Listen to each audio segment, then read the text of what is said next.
Good morning to all of you. आज के इस ऑनलाइन सेशन में हम लोग एक थ्योरम 6.1 मतलब कि class 10th NCERT CBSE board का जो सिलेबस है उसमें 6.1 थ्योरम ट्रायंगल से रिलेटेड है। उस थ्योरम को हम लोग समझेंगे कि थ्योरम क्या कह रहा है और एग्जाम में अगर इस थ्योरम को प्रूफ करना हो तो उसको कैसे प्रूफ करेंगे और इस थ्योरम का यूज किसी क्वेश्चन में कैसे करेंगे। तो अभी जो टॉपिक हम लोग डिस्कशन करेंगे सीबीएसई बिहार बोर्ड और किसी भी स्टेट बोर्ड के 10th बोर्ड एग्जामिनेशन के लिए काफ़ी इम्पोर्टेंट है और सीबीएसई के सिलेबस से इस थ्योरम को हम लोग 6.1 थ्योरम बोलते हैं। तो सबसे पहले मैं पढ़ दे रहा हूं कि if a line is drawn parallel to one side of a triangle to intersect the other two sides in distinct points, तो the other two sides are divided in the same ratio। मतलब कि किसी triangle में अगर एक line किसी दूसरे side के पैरेलल ड्रॉ करें और बाकी दोनों ट्रायंगल के साइड को दो डिफरेंट पॉइंट पर टच करे तो जो रेशियो होगा उस पॉइंट का साइड पर हमेशा एक दूसरे के क्या होगा, बराबर होगा। उसको मैं स्टेटमेंट से दिखा दे रहा हूं और थ्योरम के प्रूफ के लिए हमें प्रोसेस याद रखना है। पहले हम लोग स्टेटमेंट लिखेंगे कि थ्योरम में हमें क्या प्रूफ करना है, उसके बाद हम लोग उसको प्रूफ करेंगे। तो सबसे पहले मैं स्टेटमेंट लिख दे रहा हूं कि जो थ्योरम में क्या प्रूफ करना है। तो स्टेटमेंट के लिए मैं एक ट्रायंगल ले रहा हूं। एक ट्रायंगल हमने यहां ले लिया ABC और ट्रायंगल को इस टाइप से बनाएंगे कि इसी से हम लोग स्टेटमेंट भी लिख लें और इसी फिगर से प्रूफ भी कर लेंगे। तो BC के पैरेलल एक लाइन हमने ड्रॉ कर दिया, DE लाइन है जो दो अलग अलग साइड ऑफ ए ट्रायंगल पर D और E पर कट कर रहा है। तो BC और DE क्या है, पैरेलल लाइन है।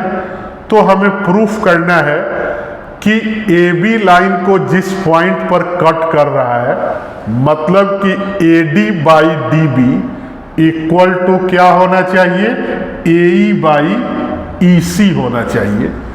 तो इसको प्रूफ करने के लिए मैं इस नीचे वाले पार्ट को दो ट्रायंगल में डिवाइड कर दिया और यहाँ क्या किया कि D से एक परपेंडिकुलर मैंने DN परपेंडिकुलर AC पर दिया और फिर E से एक परपेंडिकुलर EM परपेंडिकुलर मैंने AB लाइन पर दे दिया।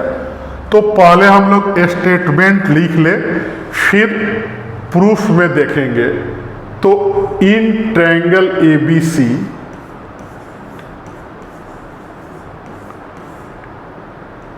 D is parallel to BC and D cuts sides AB and AC at two different points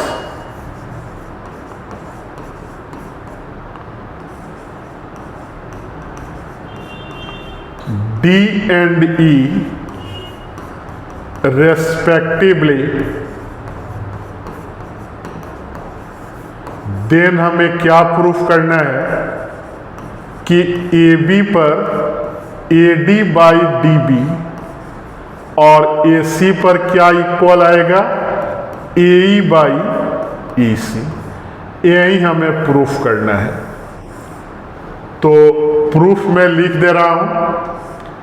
तो हमने फिगर में जो एक्स्ट्रा काम किया पहले उसको लिख दे रहा हूं। नाउ पहले लिख रहा हूं इन ट्रायंगल ABC क्या दिया हुआ है कि D is parallel to BC, 1 number equation. Again draw a line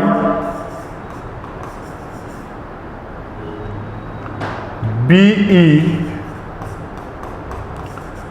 and CD such that क्या होगा, अगर D और BC पैरेलल है तो उसके बेस पर बनने वाला जो ट्रायंगल होगा आपस में इक्वल होता है। तो कौन सा ट्रायंगल होगा, तो area of triangle BDE is equal किसके आएगा, एरिया ऑफ ट्रायंगल CDE। मतलब कि दोनों ट्रायंगल का बेस क्या है, D है, और BC और DE क्या है, पैरेलल है। तो दो पैरेलल लाइन और सेम बेस पर बना हुआ ट्रायंगल का एरिया क्या होता है, इक्वल होता है। और इसको मैंने लिख दिया बाई ज्योमेट्री, इस चीज को याद रखना है यहां। देन अगर इसको सेम ट्रायंगल से डिवाइड कर दें तो कोई फर्क नहीं पड़ेगा। तो एरिया ऑफ ट्रायंगल BDE को ऊपर में जो एरिया ऑफ ट्रायंगल ADE से मैंने डिवाइड कर दिया, ट्रायंगल ADE, और फिर यहां एरिया ऑफ ट्रायंगल CDE को भी हमने इसी ट्रायंगल से डिवाइड कर दिया। मतलब कि जो दो ट्रायंगल इक्वल था उस दोनों को मैंने एरिया ऑफ ट्रायंगल ADE से डिवाइड कर दिया। अब देखेंगे कि BDE का एरिया क्या होगा। तो मैं लिख रहा हूं हाफ इंटू बेस कितना है, D है,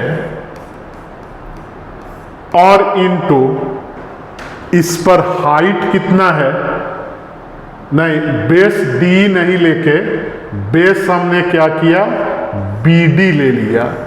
D बेस तो दोनों में कॉमन है, तो हमने क्या किया, इसमें BDE के लिए BD बेस को लेगा, और इसके लिए हम लोग क्या करेंगे, CDE के लिए C बेस को ले लेंगे।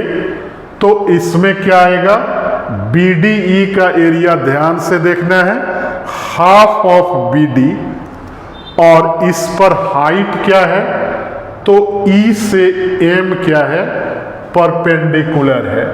तो मैंने इसको EM लिख दिया। अब ADE में चले तो हाफ ऑफ, इसका भी बेस मैंने क्या ले लिया, AD ले लिया, और EM क्या है, इस पर लेंथ है। फिर हम लोग चलेंगे CDE पर। तो CDE में मैंने बेस क्या लिया, C ले लिया, तो हाफ इंटू CE, और इस पर अगर परपेंडिकुलर देखा जाए तो DN क्या है, इसके एक्सटेंडेड पार्ट का हाइट है, तो DN ले लेंगे। फिर ADE में आए तो हाफ ऑफ AE बेस हो गया, और DN हमारा क्या हो गया, परपेंडिकुलर हो गया। तो अब देखेंगे कि क्या क्या कैंसिल हो गया। तो यहाँ क्या बच रहा है, BD बाई AD, और राइट हैंड साइड में CE बाई AE बच रहा है। तो इस दोनों को अगर उल्टा कर दें तो AD BD को DB भी लिख सकते हैं और AE और CE को EC भी लिख सकते हैं। तो यही हमारा प्रूफ था। तो हमने इस थ्योरम को प्रूव्ड कर दिया। तो थ्योरम को स्टेप बाय स्टेप समझ लेना है और कहाँ किस फॉर्मूला का यूज हुआ इसको ध्यान से देख लेना है और हमारे वीडियो को लाइक, चैनल को सब्सक्राइब और फेसबुक आईडी को फॉलो करते रहें। Thank you.